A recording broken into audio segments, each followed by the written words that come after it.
मध्य प्रदेश के मऊगंज में अवैध खनन का काला साम्राज्य बेखौफ चल रहा है। हनुमना क्षेत्र के लोढ़ी समेत दर्जनों गांवों में सैकड़ों अवैध खदानें, पहाड़ छलनी, जंगल बर्बाद और सरकार को करोड़ों का नुकसान। कैमरे के सामने खुलासा हुआ तो माफिया के हौसले भी बेनकाब हो गए। भारी मशीनों से पहाड़ काटे जा रहे हैं, पत्थर की चीप, पटिया और ढोका ट्रकों में भरकर यूपी बिहार तक भेजे जा रहे हैं। मीडिया टीम पहुंची तो मशीनें बंद, लोग भरार और फिर माहौल तनावपूर्ण। साफ है, ये संगठित नेटवर्क है जो कानून को खुली चुनौती दे रहा है। एनजीटी के दिशा निर्देश बेअसर दिख रहे हैं, जंगल उजड़ रहे हैं और जिम्मेदार विभागों की चुप्पी सवालों के घेरे में है। पटिया है से ठकुरही पार्टी है। गांव के लोगों से कोई लेना देना कोई मतलब नहीं है। जैसे ही एक रोज मजदूरी करन हो लिया तो फिर जाए के हनमना दिहन तब लिया के चावल खाते। ई बात है।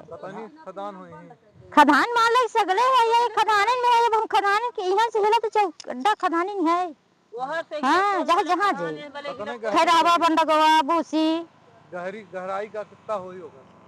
अब गहराई बहुत हो भाई कह रही है, कोड़वा भर होए हमारे पचन हिल, अपना पचे हिल जा तो दिखावे न करब खदाने में।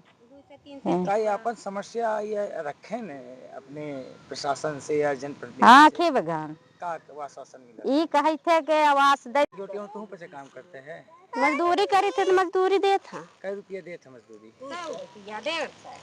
200-150। हाँ। काम पर दिन भर काम करो, 150-200 ले।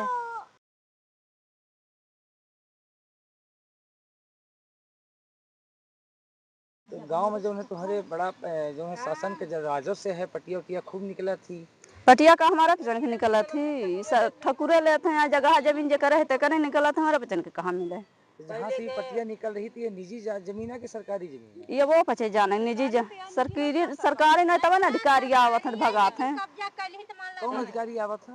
अदला भी सब वासी हो। क्या समस्याएं हैं इस गांव की आपकी? लोढ़ी के हूँ, नहीं मिल रहा है, कोई सुनाई नहीं दे रहा है। क्या समस्या, क्या नहीं मिल रहा है आपको? नो आवास मिल रहा है, न कोई यहाँ सुनाई नहीं है। ठकुरन के आगे यहाँ कोनो लोगन के नीचन के कोनो गिनती नहीं है। भाई कब के लोढ़ी में तो राजस्व की काफी आमदनी है, पटिया वगैरह भी जो है तो पटिया है तो जेके खदान है उसको फायदा है कि हमके लोगन के कमाते हैं तो वह खाते हैं बस। हाँ, गरीबन के कोई यहाँ नहीं है, एक जूना कमाते हैं तो एक टाइम खाते हैं बस। कितनी गांव में आबादी होगी आप लोग? आबादी है, आबादी किसके बोल रहे हैं नहीं समझ। आप लोग की बस्ती के आदिवासी या फिर कितना लोग हैं? जिधर है अपने टोला में 10-12 घर है। किसी को आवास नहीं मिल? किसी को नहीं है। शासन की ओर योजनाएं मिल रही हैं? कोई नहीं। लाडी बहना मिल रही है, इस मोदी जी दे रहे हैं। मऊगंज में कई जगह ऐसे हैं कि जहां लीज ही नहीं।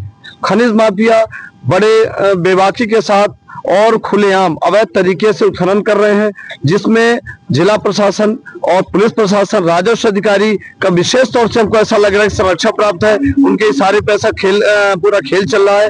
खनिज माफियों की इतनी बड़ी हिम्मत है कि वहां पर कोई सर्वे करने जाता है, निरीक्षण करने जाता है, शिकायत करता कोई जाता है तो उसको खदेड़ते हैं, उसको वहां सर्वे रिपोर्टिंग करने नहीं देते। वहां पर माहौल संगीन है और ऐसा दहशत का वातावरण बनाया गया है। इस संबंध में हमने आयुक्त रीवा संभाग और वरिष्ठ खनिज अधिकारियों से शासक की शिकायत भी की है। उस आशय के कमिश्नर रीवा संभाग ने शासक का पत्र भी कलेक्टर मऊगंज को भेजा है और उसके बावजूद भी जो खनिज अधिकारी मऊगंज है, प्रभारी खनिज अधिकारी हैं, उनके द्वारा न निरीक्षण किया जाता, न इस संबंध में शिकायतकर्ता को बुलाया जाता और न इस संबंध में मीडिया को भी जानकारी दी जाती कि आप आखिर आप कर क्या रहे हैं।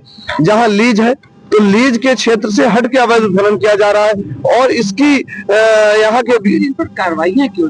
देखिए, निश्चित तौर से इसलिए नहीं हो रही हैं कि यहाँ कहीं न कहीं संरक्षण प्राप्त है सफेद पोशों का, वरिष्ठ अधिकारियों का, जिला प्रशासन के अधिकारियों का। इसीलिए पूरे मऊगंज को जब से जिला बना है और जिले के पहले भी आपने देखा होगा कि बिहार, यूपी और जो लीजें हैं तो रीवा जिले के लोगों की कम है। यानी कुल लीज जो है उसमें 80% लीज उत्तर प्रदेश, बिहार, आंध्र व अन्य प्रदेशों के माफियों की है। तो माफिया हम इसलिए कह रहे हैं कि जो अवैध खनन कर रहे हैं, खनिज जो व्यापारी हैं, जो लीजधारी हैं, उनकी जितने रकबे में लीज है उससे हट के अवैध उत्खनन किया जा रहा है, व्यापक स्तर में किया जा रहा है। आगे पुलिस प्रशासन क्या क्या कर रहा है, राजस्व अधिकारी क्या कर रहे हैं, पॉल्यूशन अधिकारी क्या कर रहे हैं, खनिज अधिकारी क्या कर रहे हैं। तो यानी चारों की टीम इन पर निरीक्षण कर सकती है, जांच कर सकती है। तो आखिर कर क्या रहे हैं? कई बार ऐसे भी मामले सामने आते हैं कि स्कूल पर हमला वन विभाग जो जाता है रोकने में पर हमला सरकार भी अपनी अच्छी। देखिए, अभी एक जानकारी हमें आई है कि मऊगंज थाने में एक शिकायत हुई है सिविल लाइन या अन्य थानों में कि मीडिया कर्मियों के साथ बदसलूकी की गई, बदतमीजी की गई है, उससे गलत तरीके से पेश आए गए। भी नाम हमारे संज्ञान में नहीं आया है, इसलिए FIR की कॉपी न होने के कारण हम बता नहीं सकते, पर ये संज्ञान में आया है। इसी प्रकार पुलिस, इसी प्रकार तहसीलदार के जो आला अधिकारी जाते हैं, पर इसके लिए संयुक्त टीम बना के जाना चाहिए, पुलिस बल के ले जाना चाहिए, उनकी नब्ज काट देनी चाहिए ऐसे माफियों के खिलाफ। हमारी मध्य प्रदेश की सरकार लगातार माफियों के खिलाफ कार्रवाई की बात कर रही है, तो आखिर माफिया है कहाँ, क्यों पनप रहे हैं, क्यों उनके हौसले बुलंद हैं? तो लगातार मऊगंज जो नवीन जंगल उजाड़े जा रहे हैं, लोगों द्वारा जो है अवैध उत्खनन के भी मामले लगातार सामने आ रहे हैं, इस पर क्या कार्रवाई की जा रही है? अवैध उत्खनन के मामले 1-2 आए थे, वो फॉरेस्ट कॉर्पोरेशन को हस्तांतरित जो एरिया है उसमें था। तो क्योंकि फॉरेस्ट कॉर्पोरेशन के पास आदमी कम है, तो हमने अपनी ओर से ही कार्रवाई कराई थी। तो 25 जनवरी को भी रात में मैडम खुद वहाँ पे कार्रवाई के लिए गई थी। तो अगर जो भी संज्ञान में आएंगे तो कार्रवाई करेंगे। ये देखा जा रहा है कि जो अवैध उत्खनन करते हैं बीच कहीं और जंगल का जो है हाँ, उत्खनन किया जा रहा है, चाहे नई गढ़ी कलोरी का मामला हो, चाहे हदरा का हो, चाहे पिपराही का हो। नहीं, अभी टास्क फोर्स की जैसे यहाँ बैठक हुई ना, टास्क फोर्स की बैठक में ये सभी मुद्दे रखे हैं और उसकी मैपिंग भी कर रहे हैं। अगर ऐसा कोई संज्ञान में आएगा तो निश्चित रूप से कार्रवाई करेंगे। ऐसा नहीं है कि ये यहाँ पे बहुत सक्रिय है, हम लगातार इस पर कार्रवाई कर रहे हैं, कंटिन्यू इनके ऊपर हम छापे भी पड़वा रहे हैं, टीम गठित करके अचानक टीमें भेज रहे हैं, जुर्माने भी कर रहे हैं। हमने कई खदानों को ब्लैक लिस्टिंग भी किया है, बहुत सारी लीज निरस्त भी करी हैं।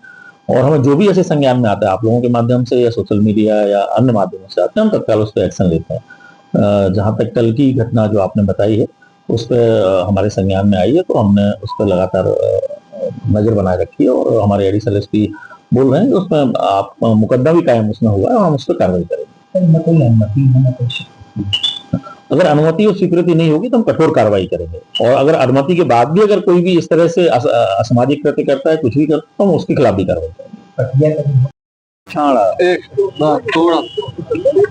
मऊगंज जिले के लगभग हनुमाना जनपद के दर्जनों गांवों में लगभग सैकड़ों से अधिक खदानें संचालित हुए जो अवैध रूप से हैं, क्या कुछ कहेंगे इस मामले? प्रशासन को जैसे जैसे जानकारी मिलती है उस पर कार्रवाई कर रहे हैं, और कुछ FIR भी हुई है, अर्थदंड भी लगाया गया है, और आगे भी कार्रवाई जारी रहेगी। अधिकारी जाते हैं उनको भी खदेड़ते हैं, पत्रकार जाते हैं उनसे विवाद करते हैं, कोई जाता है तो उनसे विवाद। अभी लोहड़ी में पत्रकारों के ऊपर भी हमला हुआ है। कोई गुंडागर्दी नहीं चलेगी, गुंडों की जगह जो है वहाँ पहुँचाया जाएगा। उनका कहना है कि मेरा कोई कुछ नहीं कर सकता है यहाँ, चाहे कोई। अब वो पता चलेगा उनको कि कौन क्या कर सकता है। ये आप UGC को लेकर क्या कुछ कहें? UGC के बारे में क्या राय है? UGC तो कोर्ट में है।